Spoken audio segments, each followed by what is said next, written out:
नमस्कार दोस्तों। बिहार सिविल जज की तैयारी हम आज से करेंगे, जिसमें हमने पहला पेपर लिया है प्रशासनिक विधि है, एडमिनिस्ट्रेटिव लॉ। आज हम एट ग्लांस देखेंगे। आज अपने इस 1 घंटे के लेक्चर में पूरा प्रशासनिक विधि में आपको पढ़ा दूंगा और आपके नॉलेज में बैठ जाएगा। उसके बाद फिर हम अपने नेक्स्ट लेक्चर में one by one topic wise topic हम डिस्कस करेंगे। तो आज का लेक्चर यदि आपने देख लिया, सुन लिया ध्यान से, तो आपको पूरा प्रशासनिक विधि याद हो जाएगा। कैसे पढ़ना है, किस कॉन्टेक्स्ट में पढ़ना है और किस हेड में क्या बातें पढ़नी है, ये सब आपको क्लियर हो जाएगा। तो स्टार्ट करते हैं। हमने सिलेबस देखा बिहार का, और पूरे सिलेबस में ये चीजें कवर होती है जो आपके सामने स्क्रीन पर है। तो इसे 2 पार्ट में डिवाइड किया गया है। पहला है कॉन्स्टिट्यूशनल लॉ और दूसरा है एडमिनिस्ट्रेटिव लॉ। तो कॉन्स्टिट्यूशनल लॉ में पूरा क्लियर हमारा है, आर्टिकल 1 से 395 तक पूरा पढ़ना है, और जो शेड्यूल है वो भी आपको डिस्कस करने हैं। उसके बाद अब जो प्रशासनिक विधि का पार्ट है उसको हम यदि देखें तो पहला हमारा है डेलीगेटेड लेजिस्लेशन। बहुत इंपॉर्टेंट है। एक्चुअली ये चीजें इसलिए जोड़ी गई हैं क्योंकि जो हमारे लॉ मेकर्स हैं, आपको पता ही है कितने विद्वान हैं। तो लॉ मेकर्स कितने विद्वान हैं इसके बारे में आपको पता है, इसलिए वो और कितने वो एक्टिव हैं ये भी पता है आपको। इसलिए वो पूरा लॉ नहीं बनाते हैं, केवल एक पेरेंट लॉ बना देते हैं जिसमें कि कुछ डॉक्ट्राइन, उसके स्कोप किस किस एरिया में वो एप्लीकेबल होगा, किस सब्जेक्ट मैटर के लिए एप्लीकेबल होगा, बस वही गाइडलाइन बना करके वो छोड़ देते हैं। बाकी उसके तहत वो गवर्नमेंट को, आइदर द स्टेट गवर्नमेंट और द सेंट्रल गवर्नमेंट या किसी एडमिनिस्ट्रेटिव अथॉरिटीज को पावर दे देते हैं कि वो इसी पेरेंट एक्ट के रिगार्डिंग वो अपने rules regulation laws by laws frame कर सकता है। तो उस एक्ट के जिस धारा के अंतर्गत वो पावर दी रहती है कि इससे संबंधित कानून बनाने की शक्तियां राज्य सरकार को होगी, उस प्रोविजन को बोलते हैं डेलीगेटेड लेजिस्लेशन। उस प्रोविजन के तहत पावर मिल जाती है प्रशासनिक अधिकारी को। अब वो प्रशासनिक अधिकारी उस पावर का यूज करके जो भी रूल्स रेगुलेशन बनाता है उसको भी हम बोलते हैं डेलीगेटेड लेजिस्लेशन। तो इसका मतलब है कि जहां पे law making power other than दी पार्लियामेंट किसी अदर ऑर्गन को मिलता है, चाहे वो जुडिशियरी हो चाहे वो एग्जीक्यूटिव बॉडी हो, वो लॉ मेकिंग पावर को हम बोलते हैं डेलीगेटेड लेजिस्लेशन। और उस पावर को यूज करके जो चीजें बनाई जाती हैं उसको भी हम बोलते हैं डेलीगेटेड लेजिस्लेशन। इसकी आवश्यकता इसलिए पड़ती है कि हमारे जो विधायिका हैं, जो लेजिस्लेचर के मेंबर हैं, वो एक्सपर्ट नहीं है, उन्हें नहीं पता होता है कि कैसे इसको हम प्रैक्टिकली अप्लाई करेंगे। प्रैक्टिकली अप्लाई करने में जो प्रॉब्लम आती है उसके रिगार्डिंग लॉ बनाने के पावर वो दे देते हैं प्रशासनिक अधिकारी को कि आप इसको एग्जीक्यूट करना है, तो जो भी प्रॉब्लम आएगी उसके रिगार्डिंग आप रूल्स बना लेना। इसके बाद हमारा है कंट्रोल ऑफ डेलीगेटेड लेजिस्लेशन। चूंकि लॉ बनाने के पावर अब हम किसी दूसरे व्यक्ति को दे रहे हैं, वो व्यक्ति ऐसा है जो उस लॉ को एग्जीक्यूट की भी करेगा और उसके रिगार्डिंग जो है कोई सप्लीमेंट्री रूल्स रेगुलेशन भी बनाएगा। तो वो अपने फेवर में बना सकता है, अपने फेवर में रूल्स रेगुलेशन बना सकता है। इसलिए उस पर कंट्रोल करने की भी आवश्यकता है। तो जहां पर पार्लियामेंट के अलावा किसी अदर ऑर्गन ने, किसी प्रशासनिक अधिकारी ने, एग्जीक्यूटिव ने, एडमिनिस्ट्रेटिव अथॉरिटीज ने कोई रूल्स बनाए हो, रेगुलेशन बनाए हो, किसी प्रोविजन के तहत उनको पावर मिला हो, ऑर्डर बनाए हो, तो उसका उस पर कंट्रोल करने के लिए यहाँ पे 2 चीजें दी गई है। एक तो है जुडिशियल कंट्रोल और दूसरा है लेजिस्लेटिव फेयर हियरिंग। तो जो जुडिशियरी होती है वो भी चेक करती है कि आपने जो लॉ मेकिंग पावर आपको मिली है, क्या आप उसे बियॉन्ड जाकर बनाए हो या उसके इंट्रा ही रह करके आपने बनाया है। तो न्यायालय भी चेक करती है, उसने सर्टेन रूल्स अपने प्रिंसिपल्स लेट डाउन किए हैं, उसके अकॉर्डिंगली वो चेक करती है कि आपने जो प्रत्यय विधायन था उसके अनुसार आपने उसे सही बनाया है या सही नहीं बनाया है। उसके बाद चूंकि लेजिस्लेचर है, उसने ही अपने पावर डेलीगेट किए हैं दूसरे ऑर्गन्स को, तो वो भी उसके पास पावर है कि वो भी चेक करे कि आपने सही तरीके से रूल्स रेगुलेशन बनाए हैं या नहीं बनाए हैं। तो कंट्रोलिंग पावर जो है दोनों ऑर्गन्स के पास है, जुडिशरी के पास भी है और लेजिस्लेचर के पास भी है। उसके बाद हमारा है रूल ऑफ नेचुरल जस्टिस। प्रशासनिक विधि का सबसे इम्पोर्टेंट टॉपिक यदि कोई कहा जाए तो वो यही है, रूल्स ऑफ नेचुरल जस्टिस। क्योंकि हमें पता है कि जो हमारे एडमिनिस्ट्रेटिव अथॉरिटीज हैं, this is the age of administration. हर तरफ आपको मिल जाएंगे प्रशासनिक अधिकारी, एडमिनिस्ट्रेटिव अथॉरिटीज। वो अपने मनमानापन किए जा रहे हैं क्योंकि उनको बहुत पावर मिल गई है। उन्हें अब हमने देखा उनके पास तो एग्जीक्यूटिव पावर है ही, डेलीगेटेड लेजिस्लेशन के थ्रू उन्हें अब क्वासी लेजिस्लेटिव पावर भी मिल गया है और एडजुडिकेटरी पावर भी उन्हें मिल गया है। तो यानी कि क्वासी जुडिशियल पावर भी उन्हें मिल गया है। तो उनके पास बहुत पावर है और उनको ये भी कहा गया है कि they are not bound to follow procedural law. तो सीपीसी, सीआरपीसी और एविडेंस को फॉलो करने के लिए बाउंड नहीं है। तो क्या फॉलो करेंगे? तो वो यही फॉलो करेंगे, rules of the natural justice. तो इसके जो रूल्स है वो फॉलो करेंगे और उसी के थ्रू वो अपने जजमेंट देंगे when they are exercising their quasi judicial power. तो दो रूल्स इसमें लिखे हैं, rules against bias and audi alteram partem. Rules against bias को बोलते हैं लैटिन में नेमो जुडिक्स इन काजा सुआ, यानी कोई पर्सन जो है खुद के मामले में जज नहीं बन सकता। यदि आप दोषी हो तो उसका जजमेंट कोई दूसरा व्यक्ति देगा, आप खुद जज नहीं बनोगे। तो अगर डीएम किसी मामले में दोषी पाया गया है और डीएम खुद कहता है कि मैं डिसाइड करूंगा क्योंकि I am also having the adjudicatory power, तो इसका मतलब है कि वो इस रूल्स का वायलेशन कर रहा है, उसका डिसीजन अब कोई दूसरा करेगा वो नहीं करेगा। उसी तरह ऑडी अल्टरम पार्टम है कि जब किसी व्यक्ति के अगेंस्ट में आप कोई डिसीजन देने जा रहे हो तो उसे सुनवाई का अधिकार आप दो, उसे सुनो। बिना उसे सुनवाई का अधिकार दिए आप उसके अगेंस्ट में कोई डिसीजन पास नहीं कर सकते। तो ये प्राकृतिक न्याय के सिद्धांत यानी रूल्स ऑफ नेचुरल जस्टिस का जो है दो रूल्स यहाँ पर दिए गए हैं। इसको हम देखेंगे, ये भी बहुत इंपॉर्टेंट है। इसके बाद tribunals and quasi judicial authorities, judicial control over them. तो ट्रिब्यूनल्स का मतलब ये होता है कि जहां प्रशासनिक अधिकारियों को न्याय करने के पावर दे दिए गए हैं, न्याय निर्णय के पावर दे दिए गए हैं। That means they have been given adjudicatory power. तो अब वो ट्रिब्यूनल हो जाएगा। वो ट्रिब्यूनल हो गया, उसे न्याय करने के पावर दे दिए गए, तो उसके फंक्शंस क्या हो गए? क्वासी जुडिशियल हो गए। और जो अथॉरिटीज उसको परफॉर्म कर रहा है वो उसके भी जो है क्वासी जुडिशियल अथॉरिटीज उसको बोलते हैं। जैसे अब ट्रिब्यूनल, हमने स्पेसिफिक ट्रिब्यूनल के नाम से कुछ इंस्टीट्यूशन हमने स्टैब्लिश कर दिया। जैसे रेलवे में रेलवे ट्रिब्यूनल है, इनकम टैक्स में इनकम टैक्स ट्रिब्यूनल्स हैं, कंपनी में कंपनी लॉ ट्रिब्यूनल है। तो वो तो फिक्स है ट्रिब्यूनल्स, बराबर उनका जो है उनमें जो होता है प्रिसाइडिंग ऑफिसर, उनकी क्वालिफिकेशन फिक्स है। वो कम से कम न्यायिक क्षेत्र से होना चाहिए, उसको वहां पे अपॉइंट करते हैं और डिसीजन देता है। लेकिन वो प्रशासनिक में ही ट्रिब्यूनल है क्योंकि कुछ मेंबर उसमें प्रशासनिक हो सकते हैं। उसके बाद जहां पे कुछ प्योर प्रशासनिक अधिकारी होते हैं, डीएम, एसडीएम, कलेक्टर, आपके जो है तहसीलदार, इनको जब हम न्याय करने की कुछ पावर दे देते हैं तो these are known as the quasi judicial authorities because this is the pure administrative authorities. But इनको हम कुछ एडजुडिकेटरी अथॉरिटी दे देते हैं तो अब ये हो जाते हैं क्वासी जुडिशियल अथॉरिटीज। तो जब भी डीएम, एसडीएम, तहसीलदार, ये सब जितने भी हैं जो न्यायिक कार्य करते हैं तो वो इस एम्बिट में आते हैं। तो ट्रिब्यूनल्स हों चाहे क्वासी जुडिशियल अथॉरिटीज हों, ये सब सीपीसी, सीआरपीसी एविडेंस से बाउंड नहीं है। इनका मतलब है कि ये अपने डिस्क्रिशनरी पावर को ज्यादा यूज करते हैं। तो इसलिए यहाँ पर जो बेईमानी होने की संभावना होती है, पक्षपात होने की संभावना होती है, इसलिए इन पर कंट्रोल बहुत जरूरी है। तब जुडिशियल कंट्रोल ओवर देम हम देखेंगे।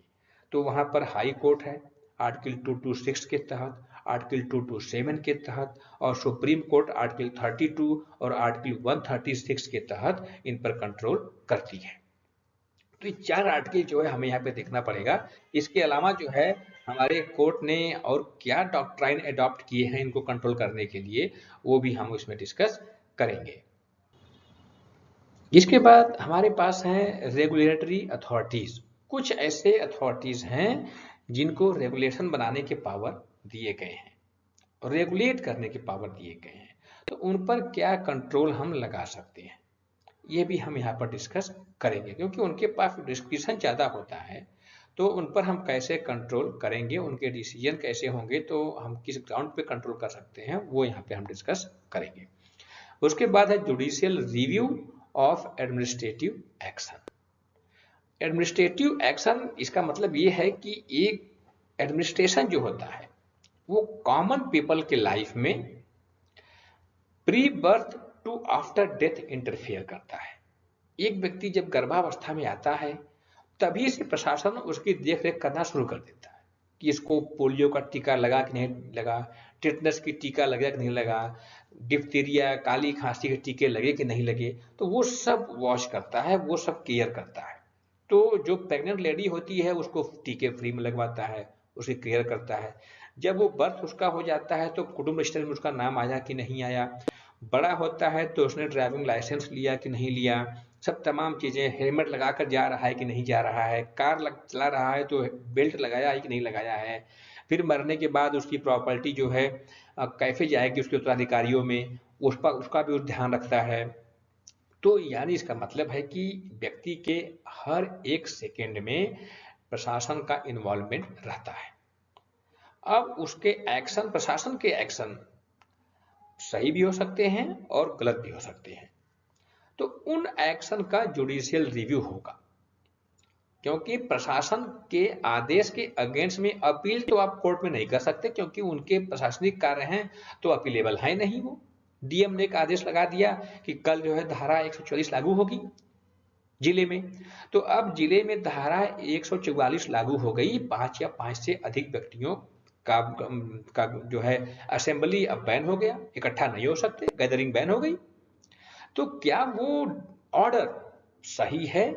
क्या action of the district magistrate is falls in the ambit of the section 144 of CrPC?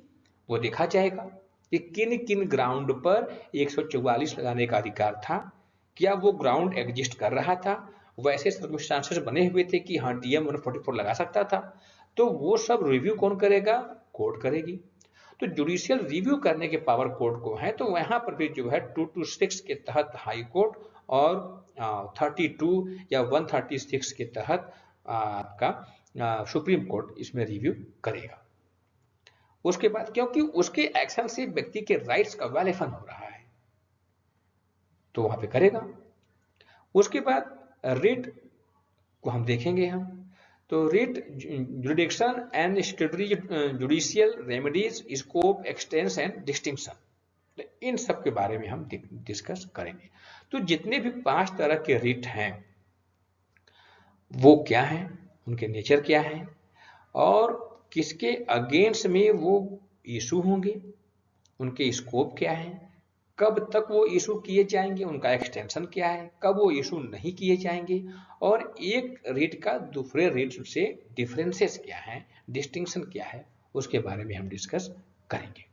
तो स्टैट्यूटरी जुडिशियल रेमेडी भी है, रेट तो आपके पास है, उसके अलावा स्टैट्यूटरी जुडिशियल रेमेडी भी आपके पास है जिसमें आपका स्टे ऑर्डर है, कंपनसेशन का ऑर्डर है, और इसके बाद जो है डिक्लेरेशन सूट भी आपके पास है, वो भी आपको यहाँ पर पढ़ना पड़ेगा।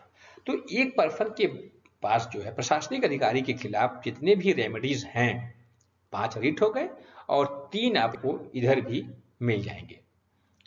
उसके अलावा जो प्रशासनिक विधि में जो रेमेडी है, डीएम के ऑर्डर के अगेंस्ट में कमिश्नर के यहाँ जाना है, कमिश्नर के ऑर्डर के अगेंस्ट में बोर्ड ऑफ रेवेन्यू में जाना है, उसका हमें कोई मतलब नहीं है।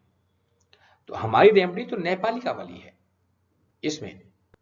तो जो इंस्टीट्यूट्स में जो रेमेडी प्रोवाइड है वो हमारा है कि हम रिट स्टे ऑर्डर लगवा सकते हैं सीपीसी के तहत, स्पेशल रिलीफ एक्ट में भी स्टे ऑर्डर हमारा है, फिर वहाँ पे प्रोक्लेमेशन भी हम ला सकते हैं, और कंपनसेशन के लिए हम लॉ ऑफ टॉर्ट में भी सूट फाइल कर सकते हैं। उसके बाद हमारा है पब्लिक इंटरेस्ट लिटिगेशन। प्रशासनिक अधिकारी के ऑर्डर के अगेंस्ट में हम पीआईएल फाइल कर सकते हैं, क्योंकि प्रशासनिक अधिकारी के कोई ऐसा ऑर्डर हो सकता है कि जिसमें किसी पर्टिकुलर व्यक्ति के राइट्स वायलेट्स ना हो रहे हो, लेकिन एक सोसाइटी का राइट्स वायलेट हो रहा है। तो एक पूरे समाज का अधिकार का उल्लंघन हो रहा है, लेकिन एक किसी व्यक्ति विशेष के अधिकारों का उल्लंघन नहीं हो रहा है। तो अगर उस प्रशासनिक अधिकारी को फ्री छोड़ दिया जाए तब तो टॉर्ट करता रहेगा, उल्लंघन वाले कार्य करता रहेगा। इसलिए उसको रोकने के लिए PIL उसके अगेंस्ट में भी फाइल किया जा सकता है। तो यहाँ पर PIL के बारे में हम डिस्कस करेंगे। तो PIL के लिए आपको 226 भी अवेलेबल है और 32 भी अवेलेबल है। उसके बाद हमारा है tortious liability of the state and compensation. ये हमारा article 300 of the Indian constitution पर डिपेंड है।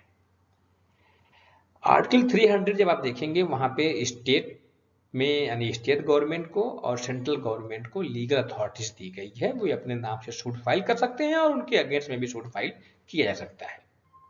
तो जहां पर उन्होंने टॉर्ट कर दिया है, तो क्या वो कॉमन पीपल के अनुसार ही रिस्पॉन्सिबल होंगे या उनको कोई प्रिविलेज मिला है? टॉर्ट कौन करेगा? DM करेगा, SDM करेगा, यानी कि वाइकेरियस लायबिलिटी का सिद्धांत भी यहाँ पर लॉ ऑफ टॉर्ट का अप्लाई होगा। तो लॉ ऑफ टॉर्ट का वाइकेरियस लायबिलिटी का सिद्धांत जो है वो पूरा का पूरा अप्लाई होगा और आर्टिकल 300 आपको साथ में पढ़ना पड़ेगा।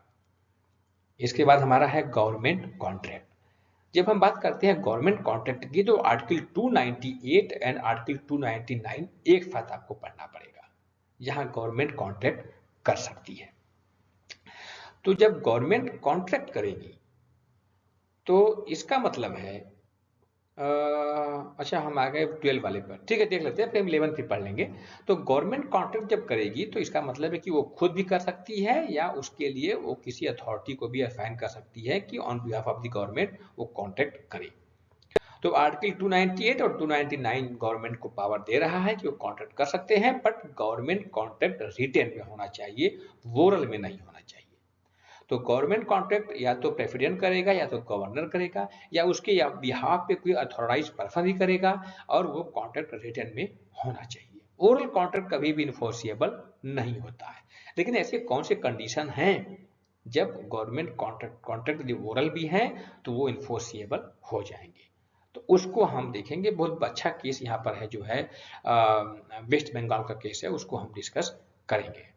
फिर हम 11th पे आते हैं। 11th पे प्रोमिसरी एस्टॉपेल है, लेजिटिमेट एक्सपेक्टेशन है और डॉक्ट्राइन ऑफ प्रोपोर्शनलिटीज है। ये हमारा कहीं ना कहीं क्वासी कॉन्ट्रैक्ट को लेकर के है। क्वासी कॉन्ट्रैक्ट जो 68 से लेकर के 72 तक हमारा है, ये इसी बीच में काफी कुछ कवर हो जाएगा। तो प्रोमिसरी एस्टॉपेल का मतलब है कि आपने यदि किसी से प्रॉमिस किया है और उस प्रॉमिस के फर्दरेंस में उस व्यक्ति ने कोई काम कर दिया और अब उसने काम ऐसा कर दिया कि अब वो पुनः अपनी परिस्थितियों में नहीं आ सकता। आपकी प्रॉमिस करने के बाद उसने काम किया है, अगर उसने खुद से काम नहीं किया है तो अब प्रॉमिस किया है, उसके बाद उसने काम किया है, अब उसने इतना काम कर दिया कि वो पुनः अपनी परिस्थितियों में नहीं आ सकता। तो अब आपने जो प्रॉमिस किया है उसको अब आपको फॉलो करना पड़ेगा। फिर लेजिटिमेट एक्सपेक्टेशन है यहाँ पर, ये तो इसी स्पेलिंग मिस्टेक है। तो ये क्या है? ये एक ऐसा राइट है जो आपको सीधे तौर से नहीं मिलता है, अप्रत्यक्ष रूप से मिलता है। इसका मतलब है कि यदि कोई राइट देने की घोषणा आपको सरकार ने कर दी, कई लोगों को कर दी, 1000 लोग हैं और उसमें आप भी थे, लेकिन अचानक सरकार ने उसमें से 5 लोगों को बाहर निकाल दिया। जब आपको राइट देने की घोषणा सरकार ने कर दी तो आपकी उम्मीद जग गई। This is known as the legitimate expectation. आपकी विधिक प्रत्याशा जग गई कि हमें यह लाभ मिलेगा, लेकिन अचानक अब आपको लाभ से वंचित कर दिया गया। बाकी जो 95 लोग थे उनको मिला 100 में से और 5 लोगों को नहीं मिला, बाहर कर दिए गए वो। तो अब आप गवर्नमेंट से पूछ सकते हैं कि उसे किस ग्राउंड पे बाहर किया गया। यदि वो ग्राउंड रीजनेबल नहीं है तो आप कोर्ट में जा सकते हैं और वहां पे कोर्ट जो है गवर्नमेंट को बाउंड करेगा कि इन व्यक्तियों को शामिल किया जाए। This is known as the legitimate expectation. Doctrine of proportionalities, जितना काम उतना दाम। आपने किसी व्यक्ति के लिए जिस सीमा तक काम किया है उस सीमा तक उससे कंपनसेशन पाने के लिए आप इंटाइटल है। इसको भी हम डिस्कस करेंगे। लास्ट हमारा ओम्बड्समैन है। ओम्बड्समैन के बारे में पता है, सबसे पहले नॉर्वे में आया, देखना पड़ेगा, मुझे उतना याद नहीं है, बट 1809 में आया है ये पहली बार जो है, नॉर्वे या स्वीडन में कहीं आया है। तो नॉर्वे, स्वीडन, फिनलैंड से होते हुए फिर न्यूजीलैंड, ऑस्ट्रेलिया, इंग्लैंड से होते हुए फिर भारत में भी आ गया। फिर भारत में कई बार इसको उठाया गया पार्लियामेंट में, 8-9 बार 10 बार, बट पास नहीं हुआ। बाद में मोदी सरकार ने इसको पास किया और अपॉइंटमेंट कर दिया है। तो पहला हमारा ओम्बड्समैन कौन होगा ये भी आपको याद करना पड़ेगा। इसी ओम्बड्समैन के लिए अन्ना हजारे ने आंदोलन किया, जिसमें केजरीवाल साहब थे, सभी लोग थे, लेकिन केजरीवाल साहब ने भी प्रॉमिस किया कि हम करेंगे, बट नहीं किया। दिल्ली में अब तक ओम्बड्समैन नहीं आया। पंजाब में गवर्नमेंट बन गई है, पंजाब में भी ओम्बड्समैन की स्थापना नहीं हुई वहाँ पे, हालांकि वहाँ पे लोक आयुक्त होगा, स्टेट है तो, बट नहीं की गई है। बट फेडरल गवर्नमेंट ने ओम्बड्समैन की स्थापना कर दी है, हालांकि बहुत अच्छी ऑफिस तो नहीं बनी है। बहुत दिन तक तो ओम्बड्समैन ने एक होटल में काम किया था। अब स्थिति देखना पड़ेगा, जब हम डिस्कस करेंगे तो करेंगे। तो वन बाई वन हम प्रशासनिक विधि को बहुत डिटेल में पढ़ेंगे। आप लोग मेरे साथ रहना, आपका कोई भी डाउट नहीं रह जाएगा, सब कुछ समाप्त हो जाएगा और फिर आप अच्छे से इसमें अच्छा स्कोर कर सकते हैं। तो धन्यवाद आज के लिए, थैंक यू।